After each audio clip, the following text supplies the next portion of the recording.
What's up guys, it's Tommy here and welcome to a brand new Liverpool transfer news video where we will talk about Jadon Sancho and Liverpool's pursuit of the English superstar. But first, breaking news, the FA, the Premier League and the English Football League released a joint statement saying that they are committed to finishing this season before starting next season, but they have basically postponed the league matches until April the 30th, which is a lot more realistic scenario, a lot more realistic date to start playing football again. And of course, we don't know yet what the situation will be at the end of April. Hopefully it will be better, but it could be much worse, if I'm being honest. Right now, it looks like that the FA and the Premier League are committed to finding ways of resuming and completing this season, and all domestic and European club, league and cup matches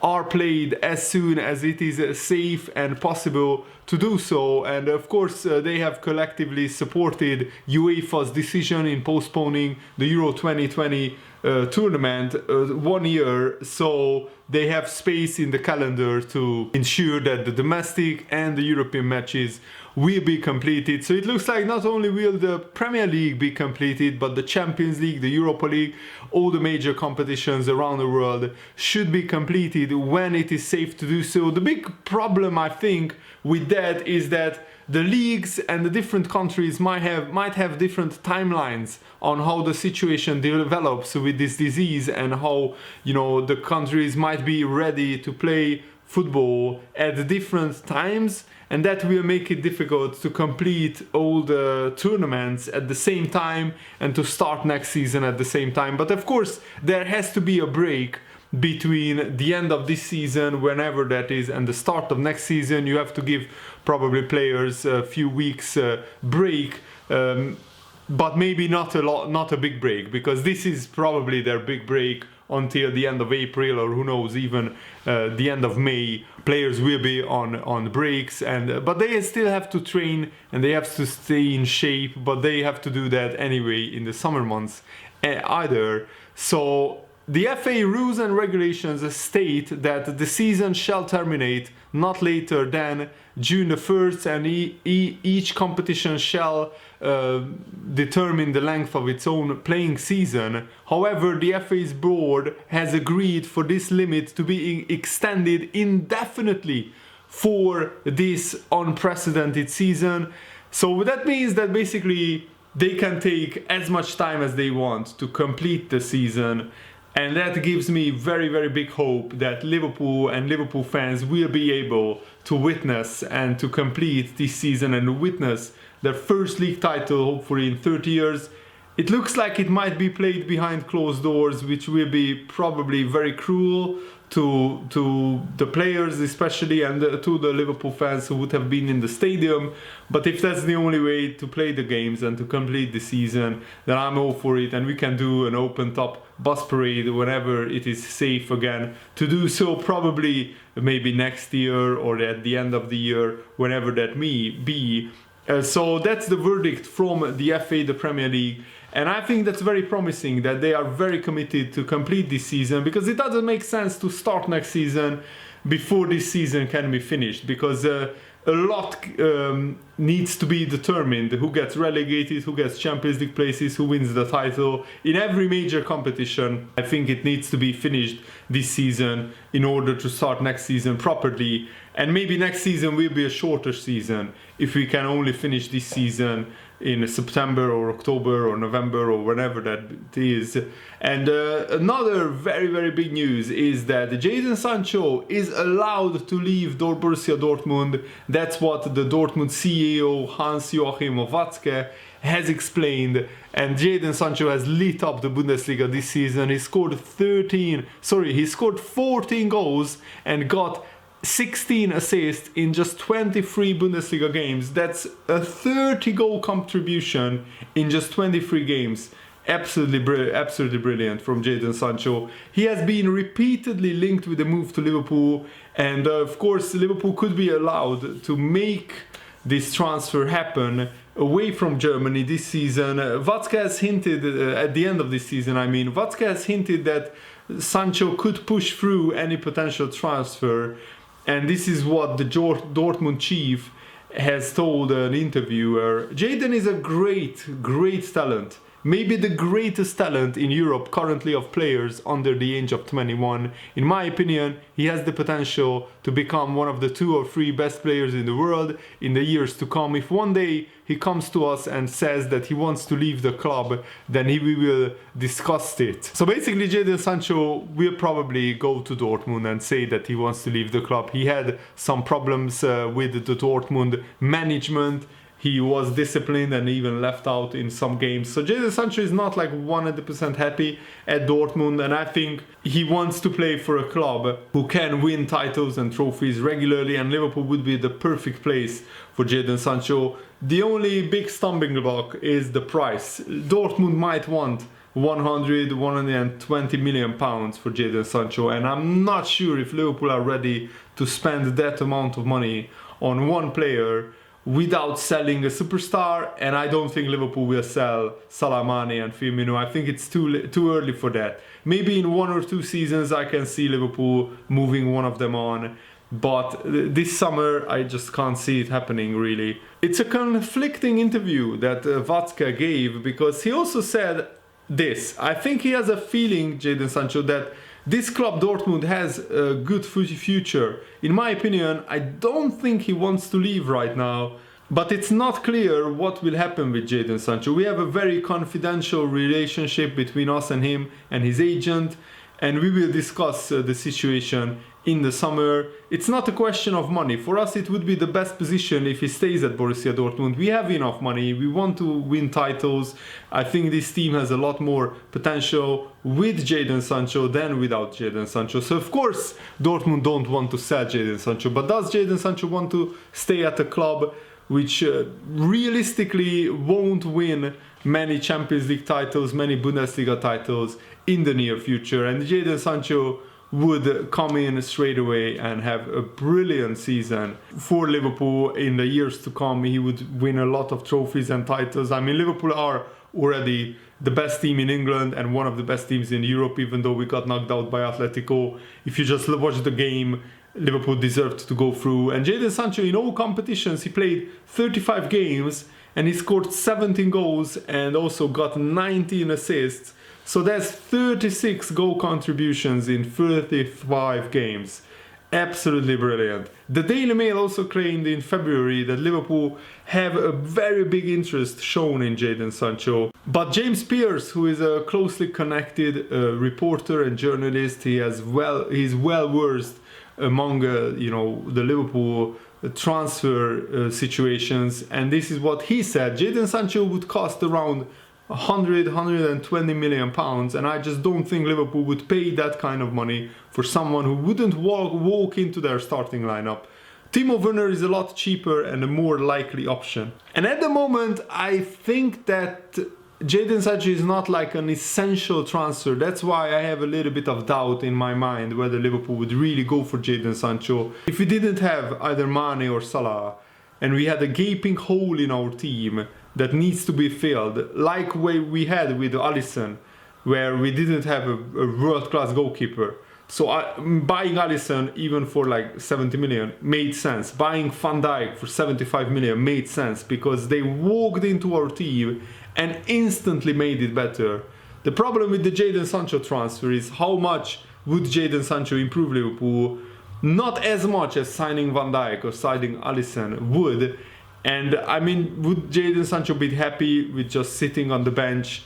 I don't think so. And we could make it work that we could start Jadon Sancho in a lot of games, because Salah and Mane would both miss at least 6 weeks, maybe even 2 months of the season, and plus if they get injured or tired or suspended or whatever, they could miss even more football. So Jadon Sancho would at least be guaranteed to play probably half a season or half of the games during the season where he could start, and that's a lot of games still, because Liverpool will probably go far in many competitions. But if I had to choose because I don't think we would sign both Sancho and Timo Werner. That's like 170 million combined transfer fee. I don't think Liverpool would do both transfers. And if I have to choose, I would choose Timo Werner just because of the incredible value for money. I mean, Timo Werner has a lot more goals than Sancho, but of course Sancho plays as a winger, Werner plays as an out-and-out striker, and I think that it's going to be very, very interesting what Liverpool does in the transfer window. And it also depends on how this season plays out in the end, which we still don't know how it will end. And James Pearce also said that Liverpool would only sign Jadon Sancho if one of the current front three, Salah, Mane or Firmino, if one of them demanded a transfer move to either Real Madrid, Barcelona or wherever. That's the only way I would see. He would see Liverpool going for Jadon Sancho. And yeah, if we just go on common sense, it doesn't make a lot of sense to spend 120 million on Sancho when we have still Salah and Mane in our team.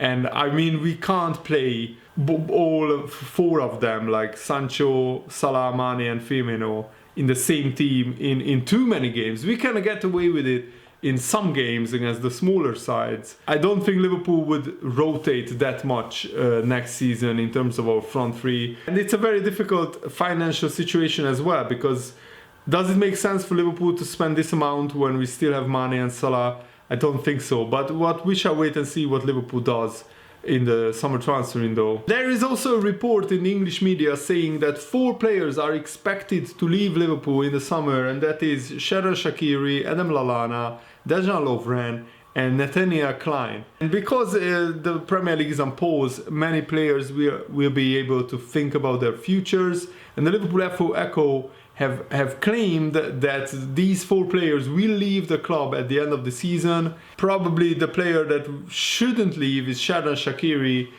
but I get that. He doesn't play a lot of games, he's constantly injured, and Jurgen Klopp is just sick and tired of that, basically. And it's not really Shaqiri's fault, but if his body can't really stay fit, there is no point in keeping him around. It's better to bring in a player who is a little bit younger than Shaqiri, but who can play games regularly, because he has just struggled with injuries so much. He's like Lallana was maybe 1 or 2 years ago, where he struggled with injuries. Dejan Lovren, I think his time is up, and Liverpool chief executive or transfer guru Michael Edwards, I'm not sure he's a chief executive, I think he's in charge of Liverpool transfers, you get the point. So Michael Edwards slapped an 18 million price tag on Dejan Lovren, and he is of interest of Tottenham and Arsenal, among many other clubs. I think in Italy, AC Milan and Napoli wanted to buy Dejan Lovren. Sorry, AC Milan and Roma wanted to buy Dejan Lovren, and it looks like Premier League clubs are interested in Lovren as well. And I think it would be a very smart business decision if Liverpool sold Lovren for as much as 18 million pounds. Very good news. A journalist reported that Gini Wijnaldum is in advanced talks to extend the contract at Liverpool. His contract expires in 2021, so not this summer, but next summer. But Nicolo Schira, who is an Italian journalist, has reported that Liverpool are talking with Gini Wijnaldum, and it's almost finalized that Wijnaldum will sign until 2023 with an other option for an extra year put into his contract. So I guess that means that if Liverpool want, they can extend his contract without actually sitting down with Wijnaldum again, which is, I think it makes a lot of sense that he gets a 3-year contract instead of having a 1-year contract next season, and a 3-year contract would give him the benefit of being settled in a winning team, and just he shouldn't worry about the contract situation, but he should just concentrate on his football. And David Maddock gave a very harsh opinion on Adrian, and I want to ask your opinion, guys. What do you think about this? Because this is what he said in a Sky Sports news bit. He was garbage, Adrian, against Atletico Madrid. To be fair, he has been an accident waiting to happen for the last few weeks. I kind of thought if Liverpool were to go out in the Champions League, it would be because Alisson was injured, and that's the way it proved. Liverpool did plenty enough to win that game against Atletico, probably enough to win 4 games, and then fate turned against them. Adrian did all right earlier in the season, but he was a bit mixed even then, and I think Klopp kind of knows that's been a weakness of Liverpool. Alisson getting injured twice in a season, that's not good actually. I think you will find Liverpool, whenever they go out to sign players, if it's this summer, they will go out and sign a keeper. I'm pretty sure about that. The main reason why Liverpool went out was not just Adrian against Atletico Madrid, but because our finishing wasn't at our regular level, because we had enough chances to win 4 games 2-0 or 3-0, never mind 1. And if we scored 2 or 3 or 4 goals in the 90 minutes, then Adrian's mistakes wouldn't have even happened in extra time, and also Liverpool would have easily gone through, because we created enough chances to score even 4 goals. And then you could say Atletico Madrid got away with it lightly. So I think that it's a little bit harsh to put all the blame on Adrian, but he needs to shoulder some of the blame. And yeah, it's true that Liverpool need a better backup goalkeeper, because what if Alisson gets injured next season again and we lose 1 or 2 or 3 games in the Champions League or in the Premier League, and that could cost us a title or a major trophy. I mean, it cost Liverpool a major trophy this season. If we had Alisson in goal, I don't think he makes those mistakes against Atletico, and we probably would have kept a clean sheet and went through winning 2-0. So yeah, I think Liverpool need a better backup goalkeeper, but it's always difficult to sign a great backup goalkeeper when you know that you will be sitting on the bench like 90% of the games. So who wants to come to Liverpool who is better than Adrian, but who is willing to sit on the bench as a number 2 behind Alisson? Because if Alisson doesn't get injured all season, then the backup goalkeeper will only play probably the League Cup games. And yeah, would you want to go to Liverpool as a backup goalkeeper if you only got like 5, 6, 7 games guaranteed? I'm not sure. And Jamie Carragher also criticized Dejan Lovren because of his performances, for example in the Watford 3-0 defeat. He said that Dejan Lovren tries to fight everyone he plays against, which is a huge weakness in his game. And this is what Carragher said: "I've watched Lovren in a Liverpool shirt for so long, making the same mistake. He wants to fight everyone he plays against. Harry Kane started this season and stands on Lovren, just uses his body and knocks him out of the way. He's 28, he should have learned by now. There's no problem letting Dini bring the ball down." And yeah, I agree with Carragher. He makes a very good point here that the likes of Harry Kane and Troy Dini got the better of Lovren because of the way he plays, and I'm sure that they analyzed Lovren and they knew his weakness, which is that he's getting rolled too easily by those players. So I think that probably Lovren will be sold in the summer, and Liverpool will sign a younger, more like promising centre-back whose full potential is higher than what Dejan Lovren is currently right now. And of course the future is Joe Gomez and Van Dijk at Liverpool, but I think that we need a better backup centre-back than Lovren. Matip is very injury prone as well, just like Joe Gomez. So I'm not sure if Sepp van den Berg is ready to step up as a backup centre-back next season, because he has looked shaky in the under-23 games whenever I watched him play. So yeah, let me know what you think about all these topics that we discussed, and thanks for watching guys, hope you enjoyed this. See you later, goodbye!